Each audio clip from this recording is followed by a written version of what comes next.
Hello नमस्कार दोस्तों, स्वागत है आपका मेरे YouTube channel brothers maths model classes में। तो आज हम इस वीडियो में बात करेंगे UP TET super TET math की क्लास सेकंड की। इससे पहले फर्स्ट क्लास हम आपको प्रोवाइड करा चुके हैं।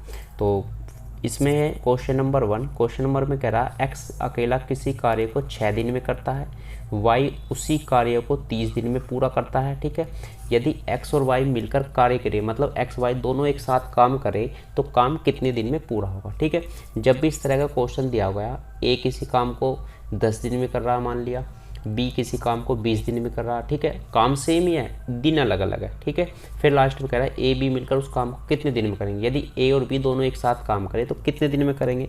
सेम कंडीशन यहाँ है। तो इसके लिए आपको क्या करना पड़ेगा, एक्स प्लस वाई का मतलब एक्स और वाई दोनों मिलकर कितने दिन में करेंगे। तो आपको जो दिन दिया गया है, ए के दिन कितने 6, मल्टीप्लाई किससे करनी है, बी के दिनों से। बी का मतलब यहाँ वाई के दिन कितने 3। ठीक है, नीचे इन्हें ऐड कर देंगे। क्या करना, नीचे ऐड, ऊपर इनकी मल्टीप्लाई करेंगे, नीचे इनका योग करेंगे। ठीक है, 6 छंग 36 और 6 पंजे 30। ठीक है, आंसर कितना होगा इसका, 5 डेज। क्लियर। यदि आप लेसे से करेंगे, लेसे से कैसे करेंगे, एक्स 6 दिन में करता है और वाई 30 दिन में करेगा। ठीक है, इन दोनों का एलसीएम लेंगे। एलसीएम क्या, देखो एक दूसरे, ये 6 इसका फैक्टर है, तो एलसीएम कितना होगा 30। कितना एलसीएम होगा 30। अब क्या करेंगे, इसे डिवाइड करेंगे 6 से, 6 पंजे 30 5 बार, इसे डिवाइड करेंगे 1 बार। ये कितना होगा टोटल 6। टोटल कितना होगा, दोनों मिलके करें तो ऐड करेंगे, इस 6 से इस 30 को डिवाइड करेंगे तो वैल्यू कितनी होगी 5 डेज। ठीक है, कितनी वैल्यू होगी 5 डेज। जैसे कि ए किसी काम को 10 दिन में करता है, बी किसी काम को 15 दिन में करता है, दोनों मिलकर कितने दिन में करेंगे, मतलब ए प्लस बी यदि एक साथ काम करें दोनों तो कितने दिन में करेंगे। तो इसके लिए क्या करेंगे, आपको क्या करना है, दोनों के मल्टीप्लाई करेंगे, मतलब ए की वैल्यू 10, बी की वैल्यू 15, नीचे इनका योग। ठीक है, कैंसिल करेंगे, 5 तिया 15, 5 पंजे 25, 5 दूनी 10, 2 तिया 6। इस तरह से कोई भी सवाल हो ऐसा दो व्यक्ति से संबंधित, तो इस क्वेश्चन को हम इस तरह से लगा सकते हैं। ठीक है, इस तरह से भी और इस तरह से भी। नोट कीजिए क्वेश्चन को।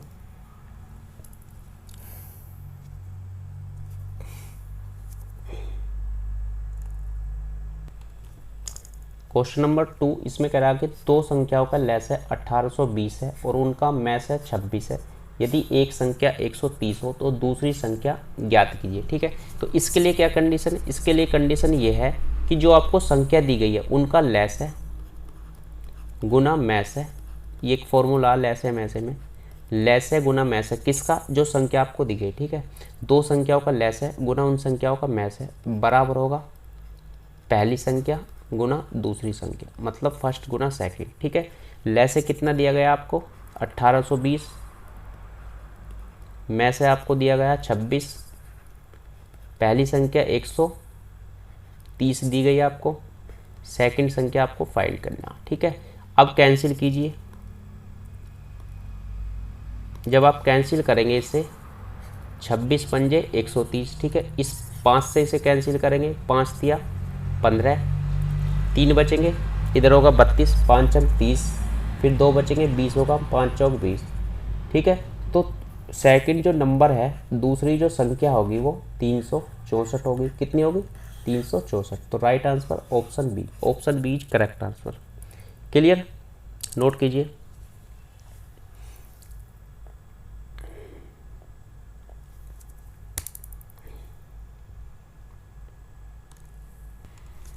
क्वेश्चन नंबर 3, इसमें कह रहा कि 33 का वर्ग निम्न में से कौन सी संख्या होगा। तो आपको क्या निकालना, 33 का वर्ग। दो अंकों की संख्या का वर्ग कैसे निकाल लेंगे, सबसे पहले आपको क्या करना, जो पहला अंक है इकाई अंक, इसका वर्ग करेंगे, 3 तिया 9। ठीक है, फिर क्या करेंगे, दोनों की अंकों की मल्टीप्लाई करेंगे आपस में, फिर इस 2 से मल्टीप्लाई करेंगे, 3 तिया 9 दूनी 18, 18 का 8 का हासिल 1। ठीक है, फिर क्या करेंगे, जो दाएं वाले स्थान पे ये संख्या है इसका वर्ग करेंगे, 3 तिया 9 और वो एक हासिल का 10। कितना होगा 1089। Option C is correct. ठीक है, दोबारा से सुन लीजिए। जैसे ये 12 है, 12 का वर्ग करेंगे तो क्या करेंगे, पहले इकाई अंक का वर्ग, 2 दूनी 4, फिर क्या करेंगे इकाई दाई अंक की मल्टीप्लाई, फिर 2 से मल्टीप्लाई करेंगे, ठीक है, 1 दूनी 2, 2 दूनी 4, फिर क्या करेंगे इकाई, ये जो दाएं का अंक है इसका वर्ग करेंगे, 1 का वर्ग 1, 144, ठीक है। तो 2 अंकों की संख्या के लिए क्या करना पड़ेगा आपको, इकाई अंक का वर्ग, उसके बाद दोनों अंकों की मल्टीप्लाई का दुगना, ठीक है, उसके बाद जो दाएं का अंक है उसका वर्ग। इस तरह से हम वर्ग निकाल सकते हैं। तो इसका जो राइट आंसर होगा 1089। जैसे कि 13 का करेंगे हम, 13 का स्क्वायर करेंगे तो 3 का वर्ग, इकाई अंक का वर्ग 3 तिया 9, फिर क्या करेंगे 1 तिया 3, 3 दूनी 6, इससे मल्टीप्लाई होगी, फिर 1 का वर्ग, 1 एकम 1, 169। इस तरह से हम वर्ग निकाल सकते हैं, ठीक है, आसान है बिल्कुल, नोट कीजिए।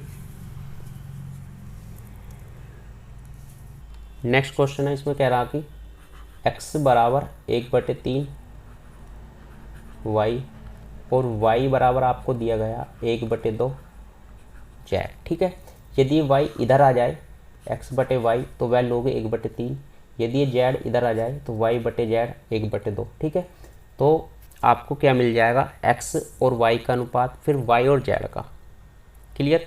x y का अनुपात कितना है 1:3, y z का कितना है 1:2, कितना है 1:2। तो आपको यहाँ से स्टार्ट करना है, कहाँ से करना है, यहाँ से 1:2। क्यों, देखो ये x है, ये y है, फिर ये y है तो y वाला y के नीचे, z वाला लास्ट में, ठीक है। अब आपको निकालना है किस किस का, x y z, x अनुपात y अनुपात z। या तो आप इस तरह से मल्टीप्लाई कर लेंगे, क्या करेंगे आप इस तरह से मल्टीप्लाई कर लेंगे इनकी, ठीक है, इसकी इसमें 1 एकम 1, फिर इसकी इसमें 3 एकम 3, फिर इसकी इसमें 3 दूनी 6, कितना रेशो होगा 136, 136, option C is correct answer, ठीक है, नोट कीजिए इसे।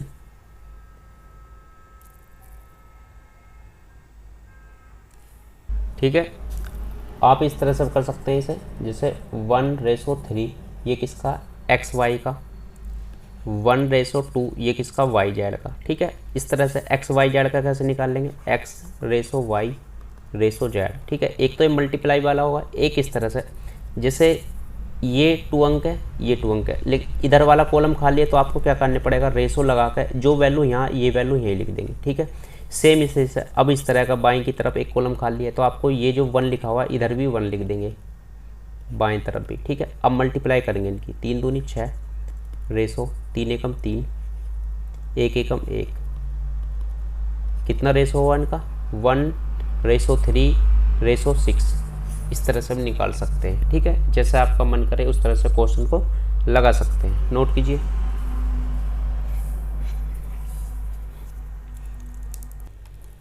क्वेश्चन नंबर 5, इसमें कह रहा कि 112 रूट में 196, ठीक है, मल्टीप्लाई रूट में 576 डिवाइड बाई 12, ठीक है। यदि आपको वर्ग याद है तो उसका वर्गमूल आसानी से निकाल लोगे, ठीक है। तो 112 ऊपर 196 किसका वर्ग है, 14 का वर्ग, 14 का वर्ग 196 होता तो वर्गमूल कितना होगा 14, ठीक है। फिर 576 किसका वर्ग है, ये 24 का वर्ग है, इसे 24 लिख देंगे, वर्गमूल लेंगे, ठीक है। तो 12, ये 12 दूनी 24, 14 अट्ठे 112, 8 दूनी 16, वैल्यू कितनी होगी 16, ऑप्शन बी इज करेक्ट, सही आंसर होगा ऑप्शन बी, ठीक है। तो आपको वर्ग याद होने चाहिए, 2 अंकों के तो बिल्कुल आसानी से आप निकाल सकते हैं। पहले क्वेश्चन में मैंने आपको बताया था कि 2 अंकों की जो संख्या उसका वर्ग कैसे निकाल लेंगे, जब वर्ग याद तो वर्गमूल तो आप खुद ही ले देंगे।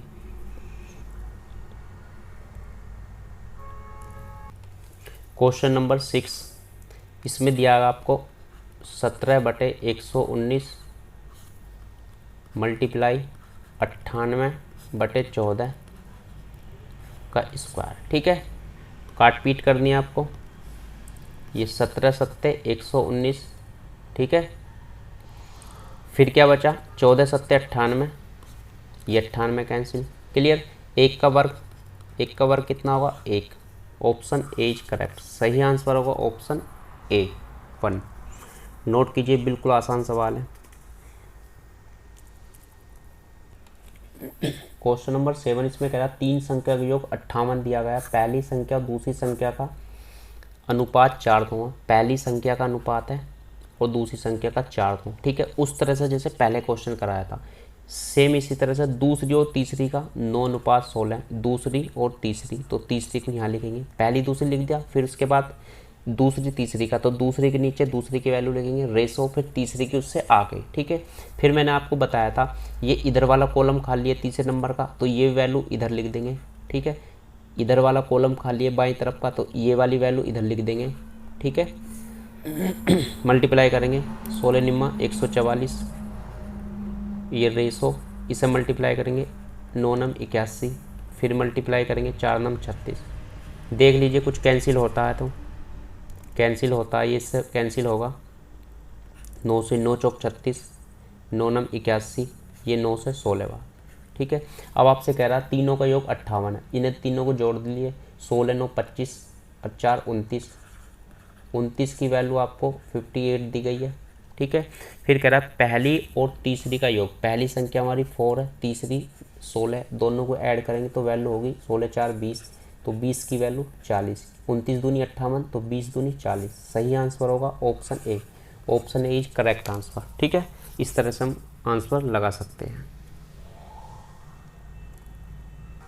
ठीक है। यदि ऑप्शन से करें इस क्वेश्चन को तो आप क्या करेंगे, यहाँ तक तो अनुपात आपने निकाल लिया 4 9, ठीक है 16। इसके बाद संख्या बोल रहा वो करा पहली और तीसरी का योग, तो पहली तीसरी जोड़ दीजिए मन ही मन में, 4 और 16 20। अब आपको ये देखना इनमें से 20 से कौन सा ऑप्शन डिवाइड हो रहा, अगर एक ऑप्शन है तो वही सही होगा। 20 से ऑप्शन कौन सा करेक्ट हो रहा, ए, तो ए ही करेक्ट होगा, ठीक है। मल्टीप्लाई आपको करने की आवश्यकता नहीं होगी। क्वेश्चन नंबर नेक्स्ट है, इसमें कह रहा किसी व्यक्ति के पास 1 रुपये 50 पैसे 25 पैसे के कुछ सिक्के हैं जिनका मूल्य टोटल रुपए हैं 210 रुपये और उनका अनुपात मतलब 5 6 अनुपात 8। 1 रुपये के 5 सिक्के हैं अनुपातिक, 50 पैसे के 6 सिक्के हैं अनुपात में, ठीक है। ये फिक्स वैल्यू नहीं, अनुपात में केवल 25 पैसे के 8 सिक्के। तो आपको बता लगाना है कि 1 रुपये के सिक्कों की संख्या। तो सबसे पहले आपको क्या करना है, 1 रुपये के मान लीजिए अनुपातिक सिक्के जो हैं वो 5 है, तो 1 रुपये के 5 सिक्के की वैल्यू कितनी होगी, 5 रुपये, क्लियर। 50 पैसे के 6 सिक्के हैं तो कितने रुपए बनेंगे, 50 पैसे के 6 सिक्के से 5 छंग 30, 3 रुपये बनेंगे, क्लियर। फिर 25 पैसे के 8 सिक्के हैं तो 0.25, 25 पैसे के 8 सिक्के हैं तो कितनी वैल्यू, 25 अट्टे 200 मतलब 2 रुपये। टोटल मिला के वैल्यू जो बनेगी इनकी ऐड कीजिए, 5 3 8 2 10, 10 रुपये। वो कह रहा कि 210 रुपये टोटल योग, ठीक है। फिर क्वेश्चन में बोल रहा 1 रुपये के कितने सिक्के, तो 1 रुपये की वैल्यू है 5, तो 5 की वैल्यू निकालेंगे। ये इसका हाफ है तो इसका हाफ होगा 105, कितना होगा 105। सही आंसर होगा option D. Option D is correct answer, ठीक है। फिर से सुन लीजिए, किसी व्यक्ति के पास 1 रुपये 50 पैसे 25 पैसे के कुछ सिक्के हैं जिनका टोटल मूल्य है 210 रुपये और उनका अनुपातिक वैल्यू है 5 6 8, ठीक है। तो आपको सबसे पहले ये निकालनी, इनकी वैल्यू निकालनी है। 1 रुपये के अनुपातिक 5 सिक्के हैं तो 1 गुना 5 5 रुपये होगा। 50 पैसे के 6 सिक्के हैं तो 50 की 6 में मल्टीप्लाई करेंगे, 5 छंग 30, 3 रुपये होगा। इसी प्रकार 25 पैसे के 8 सिक्के तो टोटल मूल्य कितना होगा, 2 रुपये। सबको इन्हें ऐड करेंगे, ऐड करने पर टोटल मूल्य आया हमारा 10 रुपये, ठीक है। तीनों सिक्कों को मिलाकर 10 रुपये बना। वो कह रहा कि टोटल मूल्य है 210, तो 10 की वैल्यू 210। आपसे पूछ रहा कि 1 रुपये के सिक्के की संख्या, वो आपको दी गई है 5, ठीक है। तो 5 की वैल्यू 105, कैसे, 10 की 210 तो 5 इसका हाफ है तो इसका हाफ होगा 105, तो 105 इज करेक्ट आंसर, ठीक है। नोट कीजिए क्वेश्चन को। नेक्स्ट क्वेश्चन है क्वेश्चन नंबर 9। इसमें कह रहा है कि किसी बॉक्स में 180 रुपये हैं, 1 रुपये 50 पैसे और 25 पैसे के सिक्कों के रूप में रखे हुए हैं जिनका अनुपात 2:3:4 है। 50 पैसे वाले सिक्कों की संख्या कितनी है। सेम पहले जैसे क्वेश्चन की तरफ, सबसे पहले 1 रुपये कितने सिक्के, 1 गुना कितने सिक्के के 2, तो 1 गुना 2 तो वैल्यू होगी 2 रुपये, क्लियर। फिर 50 पैसे कितने सिक्के, 3, 50 गुना 3, ठीक है। तो 50 गुना 3 बराबर 1.5 मतलब 1.5 रुपये। सेम 25 पैसे के 4 सिक्के तो 0.25 गुना 4, 25 चौका 100 तो 1 रुपया होगा। ठीक है, अब आपको क्या करना, सबको ऐड करना, 2, 3, 4, 4.5 मतलब 4.5 रुपये कुल योग हुआ तीनों सिक्कों का 4.5 रुपये। उसमें क्वेश्चन में करा तो 180 रुपये, तो 4.5 की वैल्यू 180 रुपये, तो 1 की वैल्यू होगी, डिवाइड करेंगे इससे 40 बार होगा। ठीक है, क्वेश्चन में कह रहा है 50 पैसे वाले सिक्कों की संख्या, तो 50 पैसे के सिक्कों की संख्या कितनी आपकी दी गई है, वो है 3। ठीक है, कितनी दी गई है, 3। 3 की वैल्यू आपको निकालने, 1 की वैल्यू 40, 3 की 40 दिया 120, तो 120 इसका सही आंसर होगा, ऑप्शन सी करेक्ट, सही आंसर होगा ऑप्शन बी। ठीक है, नोट कीजिए। क्वेश्चन नंबर 10 इसमें कह रहा है एक संख्या में से 15 घटाने पर वह 80% रह जाती है। ध्यान दीजिए, प्रत्येक संख्या अपने आप में 100% है। ठीक है, कितने परसेंट है, 100%, तो 100% में से कितना घटाए वो 80% रह जाए, भाई 100% में से। ठीक है, वो कह रहा है किसी संख्या में से 15 घटाने पर 80% रह जाती है, तो 100% में से यदि हम 15 घटा दे जाएं तो वो वैल्यू कितनी ले जाएगी, 80%। तो इसका मतलब 100 में से 15 घटाने पर 80% रह जाती है, तो इसका मतलब ये वैल्यू 20% होगी, क्योंकि 100 में से 20 घटाएंगे जब भी तो 80 होगी। ठीक है, तो 20% की वैल्यू 15। बात आ रही समझ में। आपसे पूछ रहा 40% की वैल्यू, तो 40% की वैल्यू 20 की 15, 40 की 30, 40 की वैल्यू होगी 30। ऑप्शन सी करेक्ट आंसर, सही आंसर होगा ऑप्शन सी। ठीक है, नेक्स्ट क्वेश्चन इसमें कह रहा कि एक व्यक्ति 12 वस्तुएं 12 रुपये में खरीदता है। 12 रुपये में 12 वस्तु मतलब 1 रुपये में 1 वस्तु खरीदता है, फिर उसके बाद 1.25 प्रति वस्तु के भाव से बेचता है। मतलब 1 रुपये की वस्तु खरीद रहा एक, उसे बेच कितने रहा, 1.25 मतलब 25 पैसे अधिक ले रहा प्रत्येक वस्तु को, प्रत्येक वस्तु पर 25 पैसे अधिक, तो टोटल वस्तु कितनी, 12, तो 12 वस्तुओं पर कितने रुपए अधिक लेगा, तो 12 गुना 25 पैसे। ठीक है, मतलब 0.25 मल्टीप्लाई करेंगे तो वैल्यू होगी 3 रुपये। ठीक है, कहने का मतलब ये है कि 12 रुपये में 12 वस्तुएं 12 रुपये में खरीदी। ठीक है, बेची कितने में, 3 रुपये ज़्यादा में। ध्यान दीजिए, 3 रुपये ज़्यादा। ये जो 3 रुपये का जो फ़ायदा हुआ किस पे हुआ, 12 रुपये पे। ध्यान देना, हमेशा लाभ और हानि होते हैं क्रय मूल्य पे। खरीदी कितने में भी 12 वस्तु, 12 रुपये में। ठीक है, 3 का लाभ हो रहा कितने पे, 12 रुपये पे, गुना 100 कितने प्रतिशत, 3 चौक 12, 4 से डिवाइड करेंगे, इसे डिवाइड करेंगे तो वैल्यू होगी 25%। ठीक है, ऐसे भी देख सकते हैं 12 पर 3 का लाभ हो रहा। ठीक है, तो 100 पे कितना होगा, ये इसका चौथाई है तो इसका चौथाई होगा 25%। इस तरह से कर सकते हैं। ठीक है, बात आ रही समझ में, नोट कीजिए क्वेश्चन को। नेक्स्ट क्वेश्चन इसमें कह रहा कि 25 रुपये मूल्य वाला एक पेन, कोई पेन है जिसका मूल्य 25 रुपये, मतलब 25 रुपये में खरीदा है वो, 30 रुपये में बेचता, लाभ या हानि का प्रतिशत। ध्यान दीजिए, 25 का माल है और आप 30 रुपये में बेचते हैं, तो आपको तो फ़ायदा होगा, भाई कम में खरीद रहे हैं और ज़्यादा में बेच रहे हैं, तो कितने रुपये का अंतर हुआ, 5 रुपये का। ये 5 रुपये का फ़ायदा हुआ कितने पर, 25 रुपये पे। 25 का माल 30 में बेच रहे, तो 5 का फ़ायदा हुआ 25 पे, मल्टीप्लाई 100।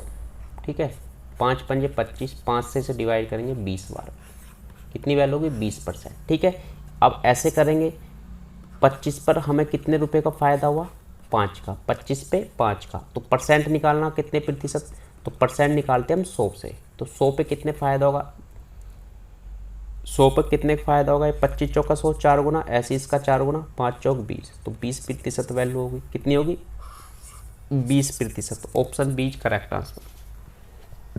नोट कर लीजिए क्वेश्चन को।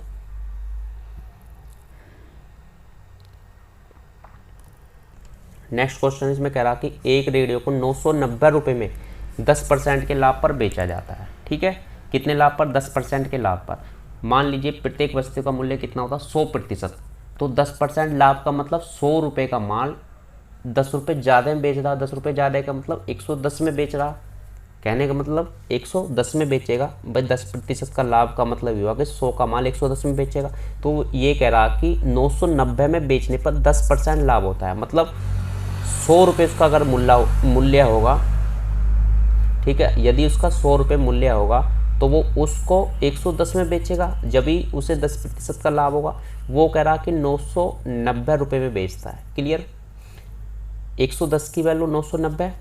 क्वेश्चन में ये कह रहा कि यदि 890 में बेचा जाए, पहले उसकी 100% की वैल्यू आपको निकालनी है, ठीक है। 100% की वैल्यू 11 नम 99, 100 नम 900, ठीक है।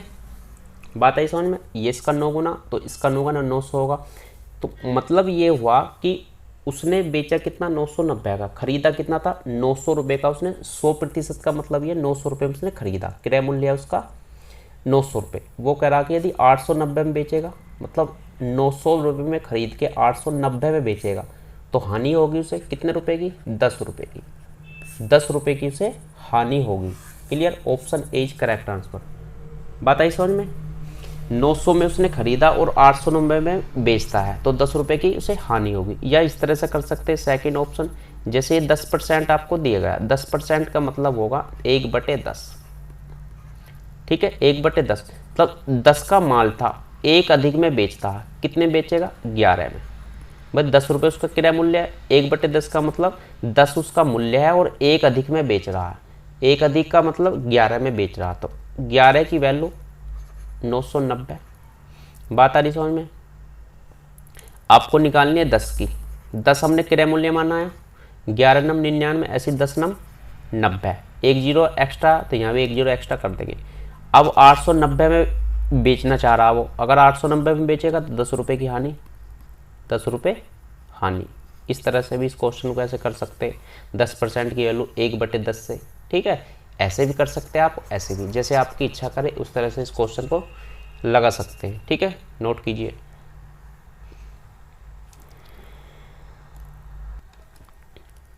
क्वेश्चन नंबर 14 इसमें कह रहा कि किसी धन का 2 वर्ष का साधारण ब्याज 500 रुपये, उतने ही धन को उतने ही समय उतनी दर के लिए चक्रवृद्धि ब्याज 520 रुपये है, ब्याज की दर ज्ञात कीजिए, ठीक है। ये यूपी टेट 2013 में क्वेश्चन आया। भाई 500 रुपये 2 साल का साधारण ब्याज है, तो 1 साल का कितना होगा, 500 को 2 से डिवाइड करेंगे, साधारण ब्याज 1 साल का 250 रुपये, ठीक है। चक्रवृद्धि ब्याज में क्या होता है कि ब्याज पे ब्याज चढ़ता है। जैसे पहले क्या होगा, वो मूलधन सेम है, दर आपको निकालनी है, ठीक है, समय भी सेम है। तो पहली साल में चक्रवृद्धि ब्याज में पहली साल में 250 रुपये होगा, फिर दूसरी साल में 250 होगा। बात आ रही समझ में? लेकिन ये टोटल वैल्यू होगी हमारी 520। कितनी होगी, 520। भाई पहली साल में 250, फिर दूसरी साल में 250, ठीक है। 250 तो होगा सेम, फिर ये जो 20 एक्स्ट्रा हुआ, इस 250 पे भी तो ब्याज लगेगा अगली साल के लिए, ठीक है। भाई पहली साल में 250, फिर अगली साल में 250, फिर ये 250 पे भी ब्याज लगेगा। कितना बड़ा, भाई दोनों साल में 500 होगा, ये 20 रुपये एक्स्ट्रा हुआ। 20 रुपये एक्स्ट्रा क्यों हुआ, क्योंकि इस 250 पे ब्याज लगा। ये 20 रुपये एक्स्ट्रा हुआ कितने पर, 250 पे। क्लियर? भाई पहली साल में देखो साधारण ब्याज क्या होता, पहली साल में दूसरी साल में सब जगह बराबर होता है, लेकिन चक्रवृद्धि ब्याज में क्या होता है कि पहली साल में ब्याज जो है अगली साल में वो ब्याज लगेगा, प्लस पहले वाले ब्याज पे भी ब्याज लगेगा। जैसे पहली साल में 250 रुपये ब्याज, दूसरी साल में 250 तो होगा, प्लस जो एक्स्ट्रा 250 ये 250 ये 500, लेकिन टोटल ब्याज रहा दोनों साल का 520। तो जो 20 रुपये जो बढ़ा, ये 250 पे एक्स्ट्रा ब्याज बढ़ा। तो 20 रुपये कितने पे बढ़ा, 250 पे, गुना 100, ठीक है। डिवाइड करेंगे, 0 0 खत्म, ये 25 चौका 100, 4 दूनी 8, 8% वैल्यू कितनी होगी, 8%। रेट इंटरेस्ट होगी 8%। क्लियर? ठीक है। दोबारा से समझ लीजिए, देखो साधारण ब्याज जो प्रत्येक साल बराबर होता है, जैसे 500 रुपये 2 साल का, तो 1 साल में होगा 250 रुपये, ठीक है। अब चक्रवृद्धि की बात करें, पहली साल में ये साधारण ब्याज लगेगा, जो पहली साल में साधारण ब्याज है वही चक्रवृद्धि ब्याज का पहली साल में होगा। नेक्स्ट साल में क्या होगा, ये ब्याज तो रहेगा जो पहले वाला, ये 250, प्लस इसमें क्या बढ़ेगा, इसमें ये बढ़ेगा, इस पे भी ब्याज लगेगा, इस 250 पे जो पहली साल का ब्याज है, इस ब्याज पे भी ब्याज लगेगा। वो कितना एक्स्ट्रा हुआ था, बट टोटल था हमारे पास 520, तो 520 में 250 यहाँ लग गया, 250 यहाँ एक्स्ट्रा कितना होगा, ये दोनों मिला के 500 हुआ, 20 एक्स्ट्रा हुआ। ये जो 20 एक्स्ट्रा हुआ इस पर 250 पे हुआ, कितना प्रतिशत है वो आपको निकालना, उसकी प्रतिशत की वैल्यू ये रही 8%। ठीक है, सही आंसर है हमारा ऑप्शन सी, नोट कीजिए। नेक्स्ट क्वेश्चन इसमें कह रहा कि यदि 24 व्यक्ति 8 घंटे प्रतिदिन कार्य करके एक काम को 18 दिनों में पूरा करते हैं, तो 36 व्यक्ति 12 घंटे प्रतिदिन काम करके उसी काम को कितने दिन में पूरा करेंगे। तो इसके लिए आपको ये करना MDH, ठीक है, MDH का जैसे M1 D1 H1 बराबर M2 D2 और H2, वर्क दिया हो तो W1 ये W2। M1 का मतलब कितने मैन है, D1 का मतलब कितने दिन है फर्स्ट में, हावर का मतलब H1 का मतलब पहले कितने घंटे काम है, सेम इसी ये सेकंड है। ठीक है, कैसे करना, पहले में आपको 24 व्यक्ति दिए गए हैं, कितने घंटे काम करते 8 घंटे, गुना कितने दिन काम करते 18 दिन, बराबर आपको 36 घंटे यहाँ दिए गए, आपको 36 व्यक्ति कितने घंटे काम कर रहे 12 घंटे, आपको क्या निकालना दिन, डी की वैल्यू। ठीक है, काट पीट कर लीजिए, ये 18 दूनी 36, ठीक है, ये 12 दूनी 24, तो डी की वैल्यू होगी हमारी 8, कितनी होगी 8 दिन इसका सही आंसर होगा। सही आंसर होगा option A, option A is correct answer. ठीक है, नोट कीजिए इसे, यही फॉर्मूला काम करेगा इसके लिए आपको।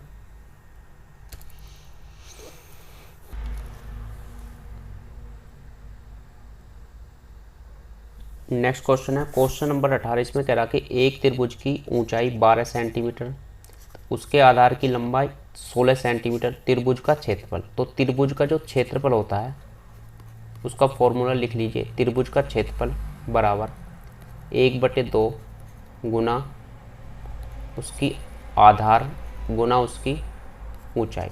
ठीक है, 1/2 गुना आधार की लंबाई गुना उसकी ऊंचाई। ठीक है, इस फॉर्मूले वैल्यू रख लीजिए, 1/2 गुना आधार की लंबाई 16 गुना ऊंचाई उसकी 12। ठीक है, 2 अट्ठे 16, 12 अट्ठे 96, 96 वर्ग सेंटीमीटर, कितनी होगी इसकी वैल्यू 96 वर्ग centimetre. Option B is correct, सही आंसर होगा ऑप्शन बी। ठीक है, नोट कीजिए इसे।